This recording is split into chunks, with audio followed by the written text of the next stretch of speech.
Em depoimento hoje na CPI da Covid-19, o coronel da reserva Elcio Bruno de Almeida chegou protegido por uma decisão do Supremo Tribunal Federal que permite a ele não dar respostas que possam incriminá-lo. O militar foi apontado como responsável por levar supostos vendedores de vacinas a uma reunião no Ministério da Saúde. O coronel declarou que a reunião com Elcio Franco visava a vacinação privada e revelou participação da empresa Davat Medical Supply.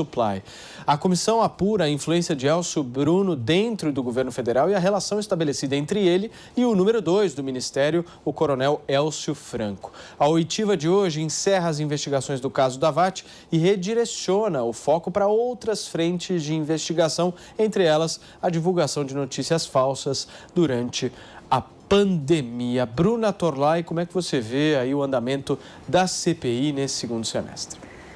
Na verdade, hoje o que a gente observou foi mais um show de intimidação. O depoente foi muito maltratado, muito vilipendiado, desrespeitado de todas as formas. O fato de ele ser presidente de um instituto foi considerado um crime de lesa pátria, né? Então foi aquela atitude, aquele circo tão absurdo e tão abjeto, que só ficou engraçado porque a gente viu Randolph Rodrigues citando Churchill, né? E que bom, o Randolph Rodrigues aprendendo alguma coisa com um ícone aí da política, né? Quem sabe ele aprende alguma coisa. Agora, ele não tem absolutamente nada a ver com Churchill, o Randolph Rodrigues, justamente porque o que ele fez ali foi aproveitar o espaço, né, para fazer os seus discursos como de costume. O depoente foi justamente amparado aí por uma decisão judicial, porque, como os demais, né, depoentes da CPI que não querem fazer parte de um circo armado com o relatório, como o Serrão repete aqui semanalmente, o relatório pré-escrito pelo Renan Calheiros. Então, ninguém quer fazer parte de um negócio como esse. Agora, diante de algumas perguntas honestas que foram feitas ao longo ali do depoimento, ele respondeu, né? Por exemplo, houve um senador que disse: em que momento o senhor percebeu que esse pessoal aí queria aplicar um golpe contra o governo, que era um pessoal assim, não muito digno de confiança? E o depoente respondeu, ele falou: olha, eu percebi isso pelas inconsistências a certa altura e me retirei. Então, o que a gente percebe é que eles estão tentando investigar irregularidades de uma negociação que começou, não ocorreu, e não ocorreu justamente porque aquele que é apontado como colaborador do governo percebeu que estava lidando com picaretas e tirou o pé do acelerador, entendeu? Então, assim, você percebe claramente que muitos dos depoentes que são convocados ali são pessoas que simplesmente estavam tentando ajudar numa situação, as coisas não andaram, né? Ficou, por assim dizer, as vacinas efetivamente compradas foram outras, não há crime nenhum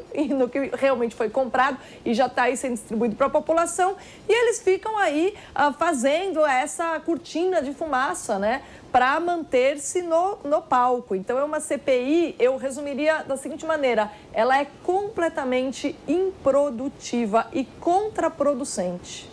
Muito bem, meu querido Jorge Serrão, agora a gente já comentou aqui no 3 em 1 algumas vezes dessa perda de gás, né, da CPI em relação ao noticiário. Como é que você vê essa sustentação da CPI daqui para frente? Pois é, a Comissão de Perseguição e Inquisição, ela está fazendo inveja aos regimes nazi-comuno-fascistas que tivemos ou temos ainda no mundo. É um absurdo, um abuso de poder, de autoridade desses senadores, fazendo uma clara intimidação de todas as pessoas que vão ali depor. Isso é lamentável, absolutamente anti qualquer princípio democrático e até do direito. Então, essa CPI, ela sabe que ela não tem sustentação, já tem um relatório pré-elaborado antes da própria CPI começar pelo Renan Calheiros, o nosso conde feudal das Alagoas, e isso é claro para todo mundo. Isso já aí é o ponto de desmoralização dessa própria comissão. O relatório final dela tende a dar em coisa alguma. Será mais uma pizza, porque não tem como provar nada que seja capaz de derrubar o governo Bolsonaro. Além disso, o presidente Bolsonaro tem base na Câmara dos Deputados para não cair. Então, o que essa CPI faz é apenas cumprir o papel de desgastar politicamente o governo Bolsonaro. Nada mais que isso. E aí eles aproveitam situações pontuais, factoides, como esse episódio agora dos tanques em Brasília, para criar os seus faroletes, criar suas historinhas e seus contos do boitatá em que a população brasileira não acredita mais. Então, essa CPI é totalmente inútil, desnecessária, cara para o contribuinte. A CPI que a gente quer ver de verdade agora é a CPI sobre o voto, sobre o sistema de votação brasileiro.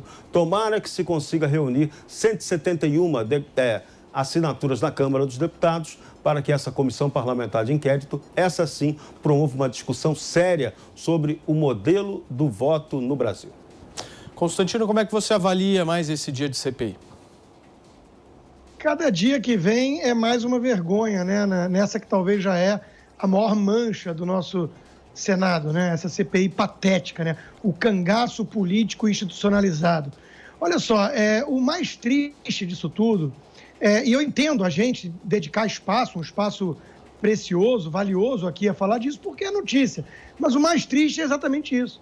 O mais triste é que o Renan Calheiros virou o grande editor da mídia brasileira. Ele pauta a mídia brasileira e quando ele não vai diretamente ser entrevistado, ser mencionado, por aí vai, né? A TV Dória mesmo o recebeu essa segunda-feira, né? Um programa que outrora era levado a sério e uma certa jornalista conseguiu destruí-lo pela militância política que faz toda semana.